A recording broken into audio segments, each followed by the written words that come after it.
देखो, अब ये जो लास्ट पार्ट है, अब ऑलरेडी जो कस्टर्ड है उसने क्या किया था, उसे गोबल अप कर लिया, है ना, ate him like a worm, जैसे बर्ड वॉर्म खाती है, कीड़ा खाती है, same way so this custard also gobbled up that pirate. Pirate तो मर जाता है, लेकिन उसमें ना एक जो ये पूरा डिस्क्रिप्शन है उसमें दो तीन चीजें हैं, जैसे जब उसको मारने से पहले, उसको गोबल अप करने से पहले कस्टर्ड वॉज स्नॉटिंग। तो मैं थोड़ा सा ये मुश्किल वाले वर्ड्स एक बार बता देती हूँ आपको जो पोम के अंदर है।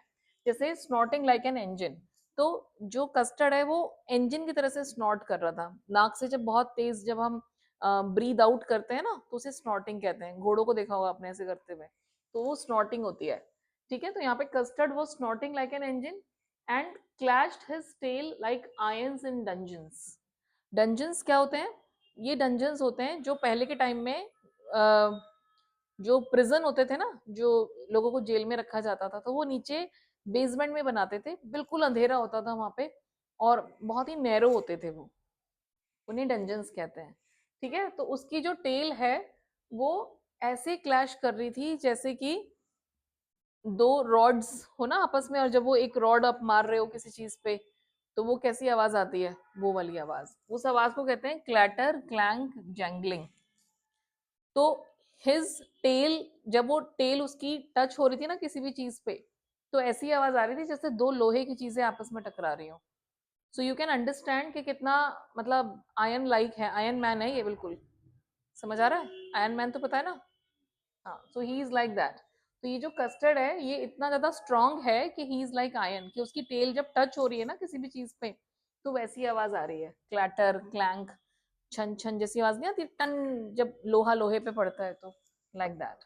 और बिल्कुल ऐसा लग रहा है कि किसी डंजन्स में है हम, नीचे बेसमेंट में, बिल्कुल डार्क एरिया जो होता है वहां पे, उस तरह से।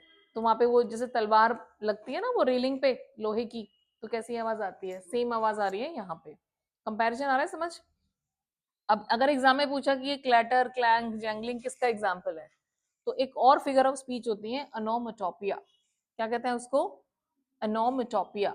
अनोमटोपिया का मतलब होता है ऐसे वर्ड्स जो आपको साउंड को रिप्रेजेंट करते हैं। क्लैंकिंग साउंड है ना, जैंगलिंग साउंड, आप नोटिस कर रहे हो जो इसकी साउंड है वर्ड की, वो भी वही साउंड को रिप्रेजेंट कर रही है। तो ऐसे वर्ड्स जो साउंड, जैसे hissing sound, hiss hiss, clattering, like this. Okay, and हम कई बार कहते हैं ना कि the door open with a creaking sound, creaked. तो जब हम क्रीक कह रहे हैं तो वो जो आवाज होती है, डोर जब पुराने डोर खुलते हैं, हॉरर स्टोरीज में देखा होगा, तो वो ऐसे ही होता है ना, बिल्कुल क्रीक आवाज आती है, वो ऐसी आवाज आती है क्रीक जैसी। तो इसे, ये किसके एग्जाम्पल हुए? अनोमटोपिया। समझ आ रहा है? तो हमने इसमें मेटाफर देखा, सिमिली देखी, एंड वी हैव सीन अनोमटोपिया। और एक और इसमें है, वो है पर्सोनिफिकेशन। जो एनिमल्स हैं यहाँ पे उनको कौन सी क्वालिटीज दी गई हैं? ह्यूमन क्वालिटीज, है ना, ह्यूमंस की तरह से ट्रीट किया हुआ है, तो उसे कहते हैं पर्सोनिफिकेशन। अभी जो कावर्ड, टिमिड, ये सारी जो क्वालिटीज होती हैं ह्यूमंस की होती हैं, ये एनिमल्स की नहीं होती हैं। But animals are treated like, कैसे ट्रीट किया है एनिमल्स को? Like humans. तो इसीलिए यहाँ पे ये पर्सोनिफिकेशन भी है। समझ आ रहा है? ठीक है, और एक इसमें पोइट ने क्या यूज किया है? Poetic licence. अब ये कौन सा लाइसेंस होता है? जो सिर्फ पोइट के पास होता है, हमारे पास नहीं होता है। ये वर्ड्स को तोड़ मरोड़ सकते हैं। जैसे विंडो को क्या कहा है इसने? विंडा। तो यहाँ पे बेलिंडा, और उसको राइम करने के लिए इसने विंडो का क्या कर दिया? विंडा। और रियली ट्रूली की जगह क्या कर दिया? रियालियो ट्रूलियो। तो ये रियली ट्रूली का क्या हो गया? Realio trulio. So this is how he is taking liberty with the language, उसे कहते हैं पोएटिक लाइसेंस। याद रहेगा? Simile, metaphor, onomatopoeia, personification and poetic license. So these are the things which are there. जैसे यहाँ पे एक और एग्जाम्पल है अनोमटोपिया का वीक, जो चूहे आवाज निकालते हैं ना, वो वाला एग्जाम्पल दिया हुआ है। तो ये भी किसका एग्जाम्पल है? अनोमटोपिया। गिगलिंग, गिगल, ऐसे खीखी करके हंसते हैं ना, लाइक दिस। तो वो जो गिगलिंग है, हाँ Vinay, you have this habit, I have seen giggling. तो ये गिगलिंग भी किसका एग्जाम्पल है? This is अनोमेटोपिया।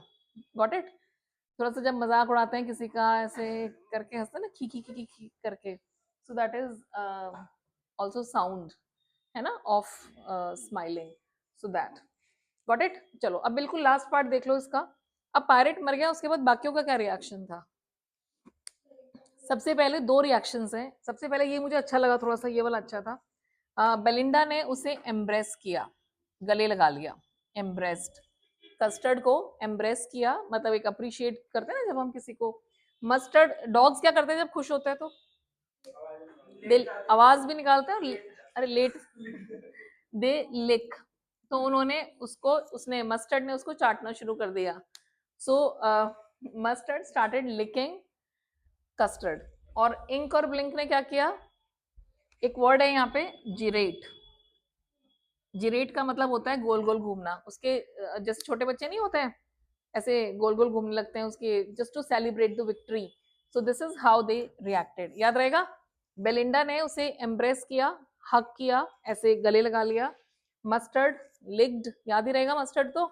और इंक और ब्लिंक ने क्या किया? दे जिरेटेड। जिरेटेड मतलब गोल गोल घूमना उसके आसपास। तो ये आपके जो एमसीक्यूज वगैरह आते हैं ना, जो आरटीसीज होते हैं, उसमें भी ये वर्ड्स आपको काफी हेल्प करेंगे कि भाई इनका क्या मतलब है, क्या सिग्निफिकेंस है। So you can do that. Got it? अच्छा, उन्होंने एक बात बोली थी कि ये सब तो कर लिया, ठीक है, अब सुनो last part. They said one thing, कि ये तो हम भी कर लेते। If I had not flustered, ये किसने कहा था? मस्टर्ड ने। तो डॉग कहता है कि यार ये तो मैं भी कर लेता, बस मैं थोड़ा सा ना कंफ्यूज हो गया, थोड़ा सा घबरा गया, एजिटेट हो गया, otherwise I would have done the same. इसको तो मैं भी मार देता। और जो इंक और ब्लिंक होते हैं वो भी ये कहते हैं कि हम भी ना तुमसे 3 times ब्रेव हैं, 3 गुना ज्यादा ब्रेव हैं, यू नो दैट। और ये कस्टर्ड क्या कहता है कि यस आई एग्री, तुम मुझसे ज्यादा ब्रेव हो। समझ रहे हो? तो ये जो ओवरऑल स्टोरी है, ये क्या सिखाती है आपको? कि जो ब्रेवरी है, जो आपकी इंटेलिजेंस है, वो बताने में नहीं है कि मैं बहुत इंटेलिजेंट हूँ, मैं बहुत ब्रेव हूँ। वो किस में है? जब राइट टाइम आए उसे शो करो। और तुम्हारा राइट टाइम कब आएगा अपनी इंटेलिजेंस दिखाने का? एग्जाम में। तो किसी के सामने, यस, किसी के सामने ना बोस्ट करने की जरूरत नहीं है। Simply what you have to do, show your intelligence only when the time comes. उसको बोस्टफुल वे में प्रेजेंट मत करो कि मैं तो ये हूं, मैं तो ये करूंगा, वो करूंगा। Don't do that. Got it? तो दिस इज व्हाट यू। और हाँ, दूसरों से बहस भी मत करो। जहां पे ऐसे बेवकूफ हो ना, वो कहते हैं हम बहुत इंटेलिजेंट है, हम भी कर लेते हैं, हाँ भाई तुम कर सकते हो। Never argue with such people. Got it? So do that.